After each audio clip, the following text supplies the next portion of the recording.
Hello everybody and welcome to episode 72 of Community Service Hour. We are live broadcasting from Philadelphia. Yuga Labs. Is Yuga Labs dead?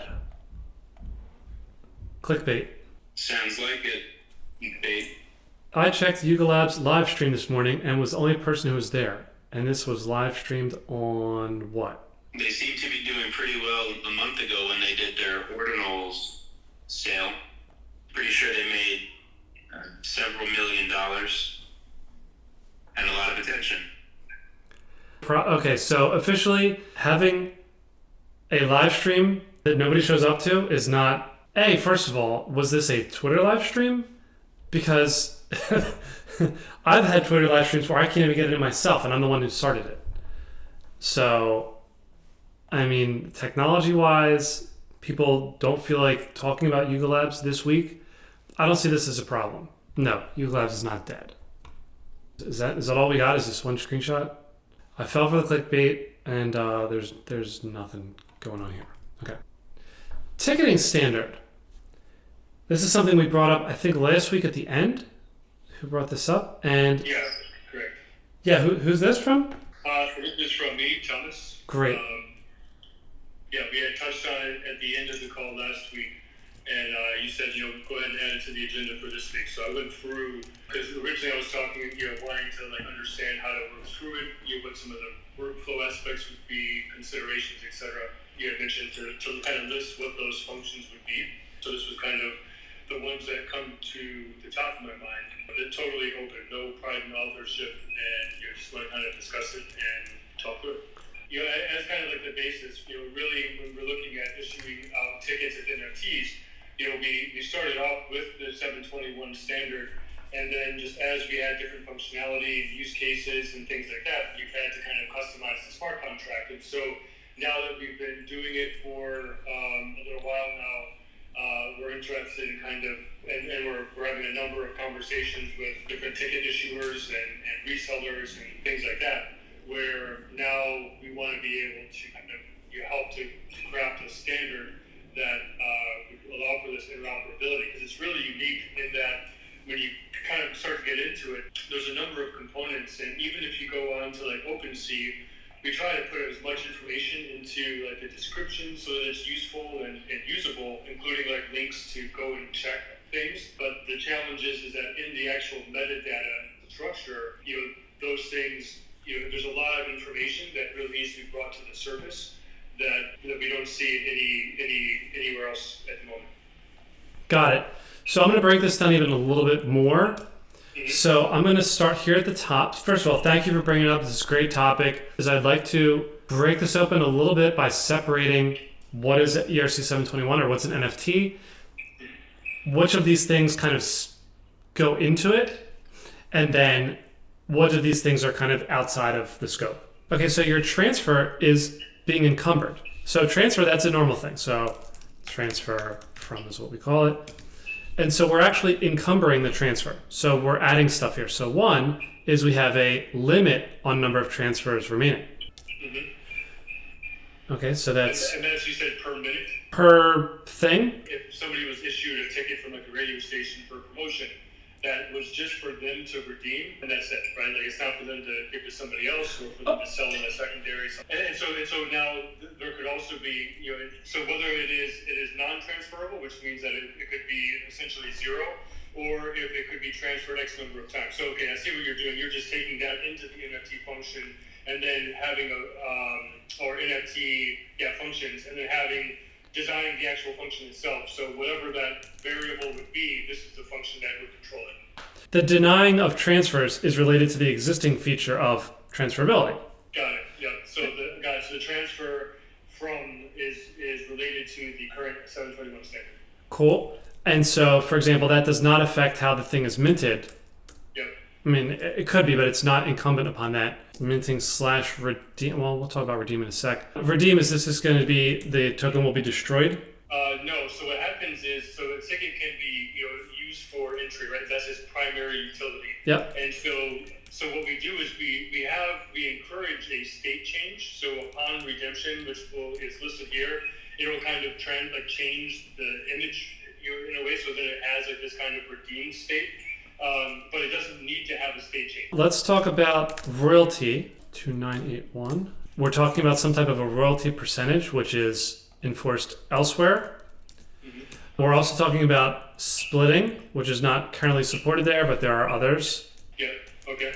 And of course, there are other ways to handle splitting. There's using a custodian. Yeah, and so how we were looking at that is essentially creating some kind of splitting contract, where it is the receiver of, and then it will divide it based upon, however those splits are defined. And then there's also, we could wholesale upgrade, replace ERC's 2981. I don't think the industry is ready for that, but I'm just writing it here because we're just writing it down. Okay, and I'll make a section here for ideas. Controlling the sale price. Not to be sold for more than some percentage of X. There's actually laws around this. It wouldn't necessarily be for the law compliance, so that's a very good point, and could be in the future, right, needed. But it was more so like if an artist is issuing a ticket and they don't want that ticket to be really sold for more than face value, or some factor above face value, it's more so about just a consideration of if that was a request, how would we handle it. That's an important consideration. I've heard types of requests like this in this industry. This is really rough because I'm actually going to say it's impossible. So when you're controlling the sale price, there can always be consideration on the side. Right, somebody could make a deal and just transfer it. That's an important consideration because it's just something you got to know, is that you cannot control that. Now, they've tried to have laws. Good. So just to add a little bit more color. So I totally get that. And I've came to that same place too, is that the enforceability isn't really there. Now, how I can conceive of that being possible is through a standard being potentially created and or having more of a closed secondary. So like a primary, some of the larger, let's say, primary ticket issuers, they may say, you know what, we want to be able to issue tickets, but we may not want them to be sold on other secondaries or something like that, right? Would there, in that case, there could be some kind of mechanism within the secondary itself where it's at least looking to that, not saying that somebody can't do a side deal like pay via Venmo and just transfer it, but potentially, does that mean that they're just not consider it at all, even if there was some kind of more of a closed ecosystem around a particular kind of ticket? Yes, what you're saying makes sense. This can be standardized. That means that this standard will be enforced if there's a marketplace. Then it is up to them to enforce or not enforce this. Exactly. Yeah. But it's also might be up to you to allow or disallow sale on that marketplace. Exactly. Yeah. I guess so. Enforceability could be encouraged by partnering, blocking marketplaces. Yeah, another one could be potentially like if there was a whitelisting almost, of either contracts or IP addresses that can interact, based upon if they do implement the standard or if they do enforce that particular rule.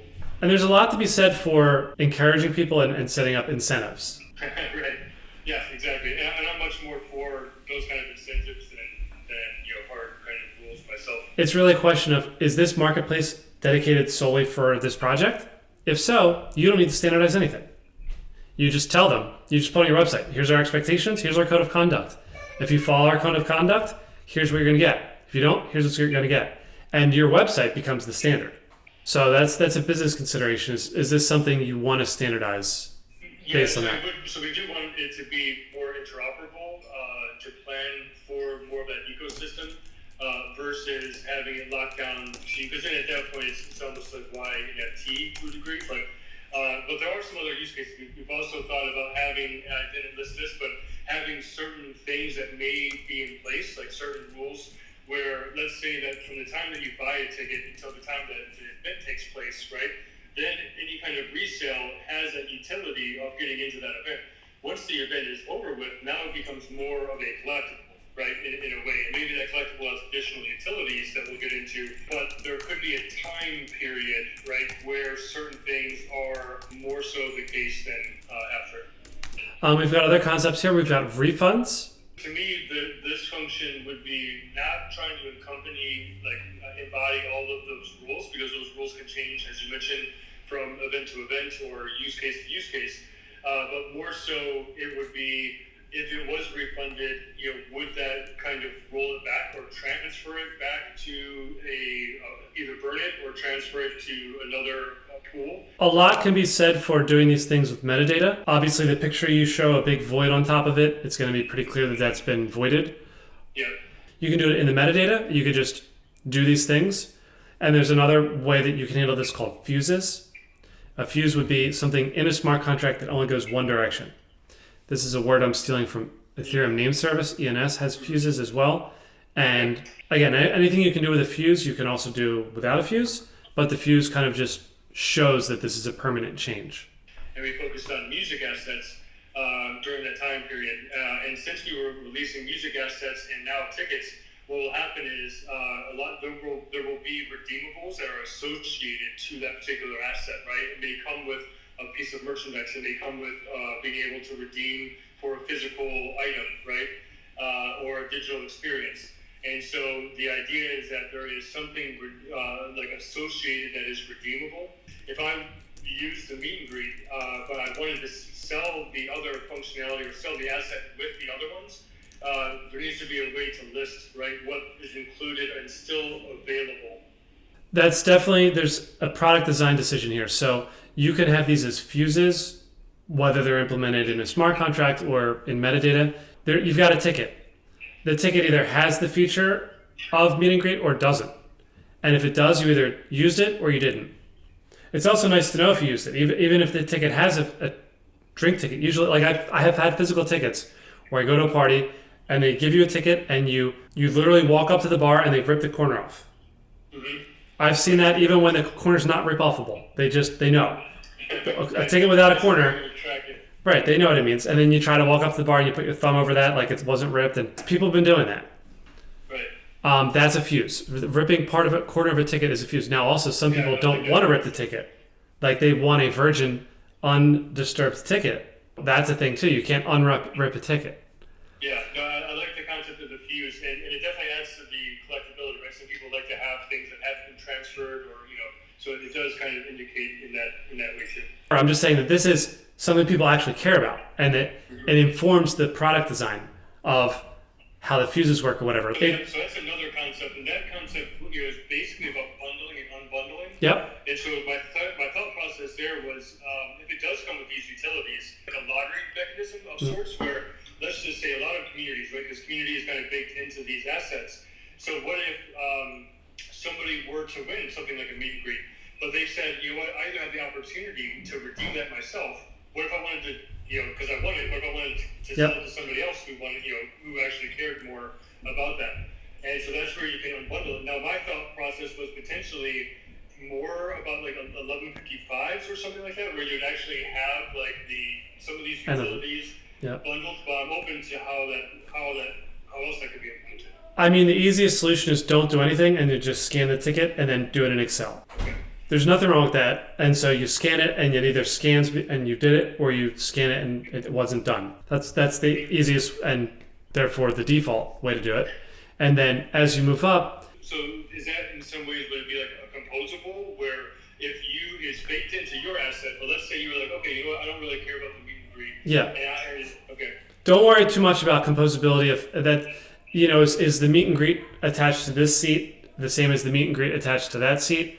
Probably not. So that's not, we're getting didactic here. It really doesn't matter how that's implemented, whether it's composable or not. And I'm always looking for the easiest thing. Yeah. Also, I've been to events where you get two tickets. You get a ticket and then you get like a nice ticket, and then you also get one of those Staples tickets that literally says ticket on it and has 6 digits on the side. Right. They literally give you two things. And one of them has a seat number, and one of them, I guess they do have serial numbers, but not really meant to. Right. Yeah, and it could be like for a free drink, at the bar, you just go and give that to them. All the time. What we're discussing now is not really so much about the programming. Just comparing it to the types of life experiences we have is important. Because I don't want you to go out there and make something that is dead on arrival because people want to collect these things and now you're ripping the corners off. And it's the year 2023 and we don't do that.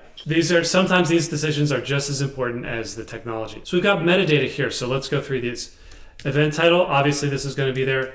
Asset title, section, row. So some of these are related. So description, slash asset title restrictions. The reason why I was having it be something specific is because when you say, like, if there is a restriction, like an age restriction, right, then other marketplaces may be able to look at that parameter, that attribute, and then know that whoever's on the buying side of this has to fit that, right? And also, just because you're not allowed to get into an event doesn't mean you're not allowed to own a ticket. Then we've got ticket information, asset title, section, row, seat. Now we've also got some mutable information.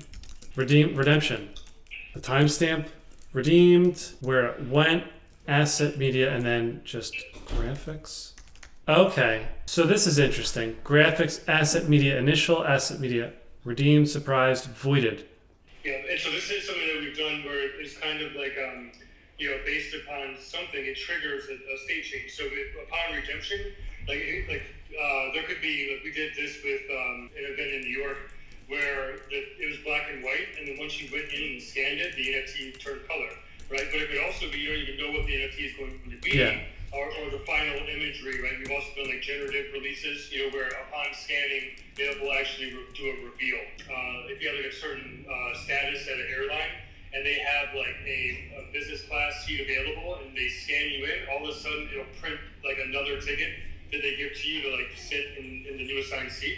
So similarly, let's say I'm going in and I could scan it, and all of a sudden like it changes into like a golden ticket, right? Where it says, oh, you just unlocked a meet and greet and something else, or free merchandise, something like that. Yeah, this is cool stuff.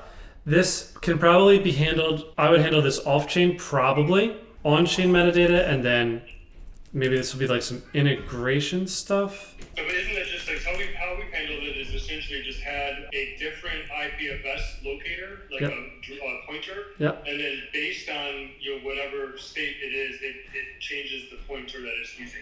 So you're paying money to update this on chain.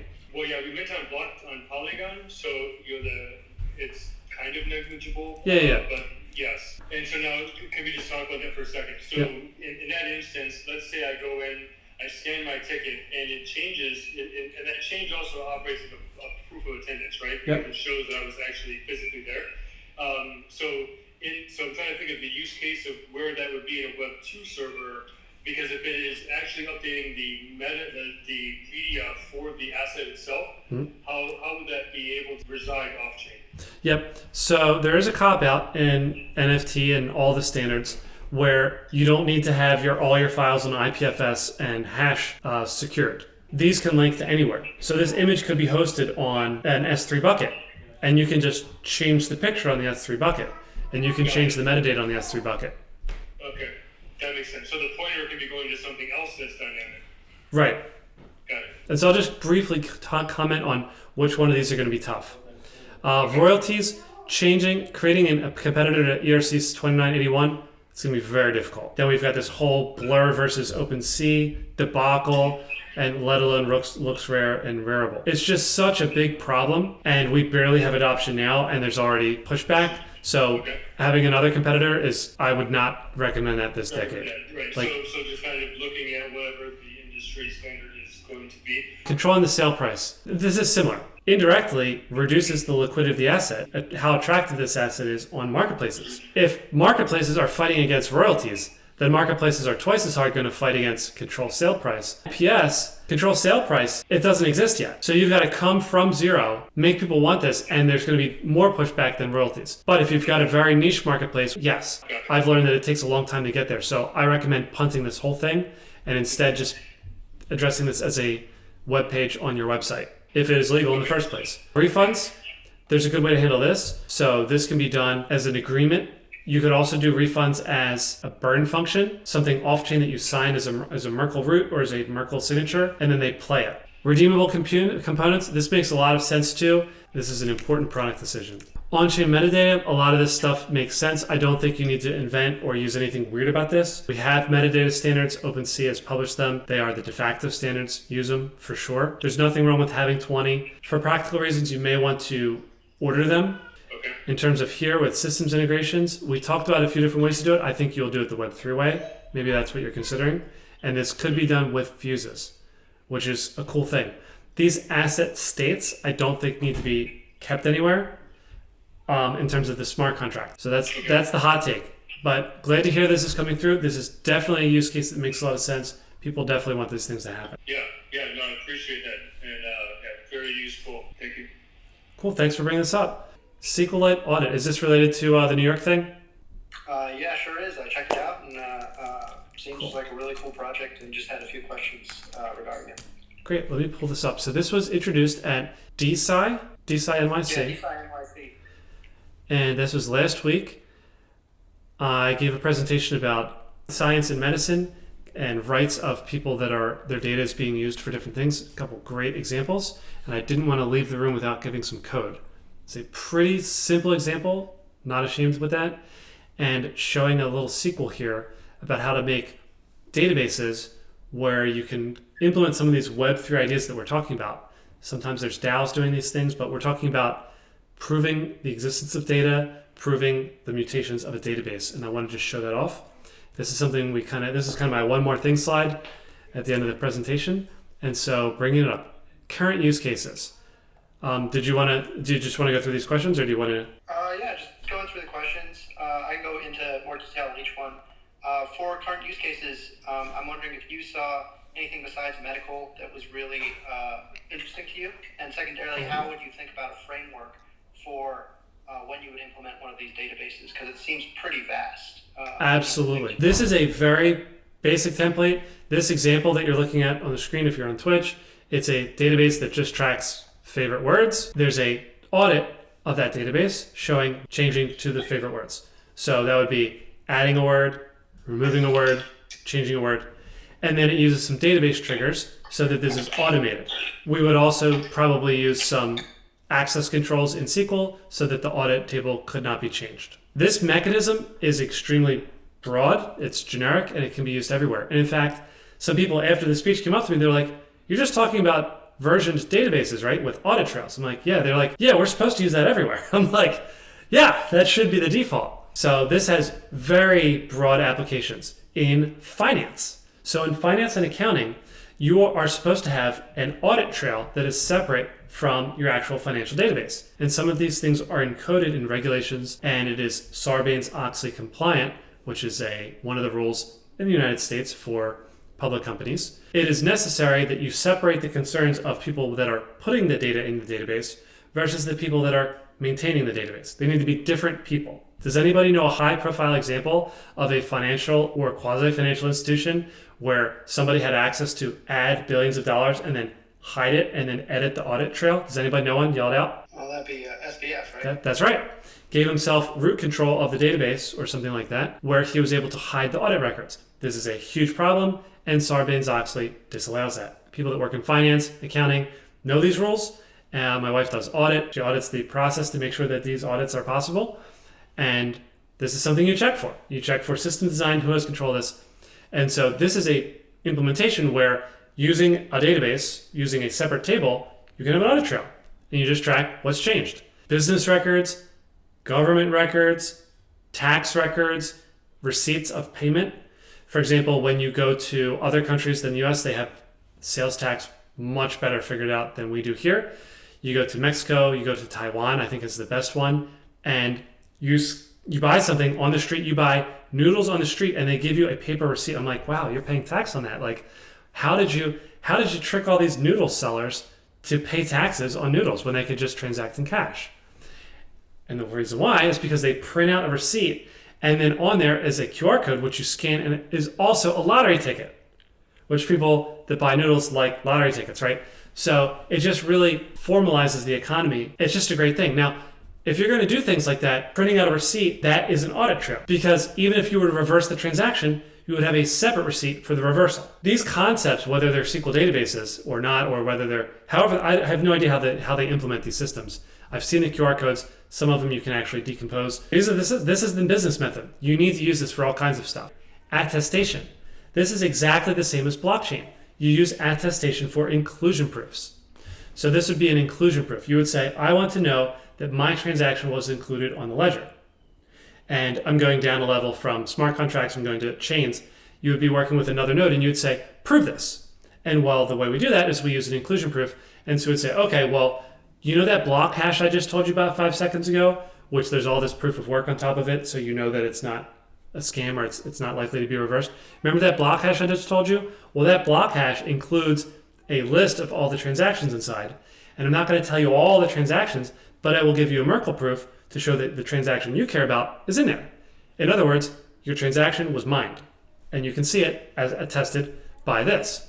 Same thing can be done here. When you have a table, when you have an audit trail, maybe this is highly sensitive tax records, and you want to expose one of those records. That's something you can do.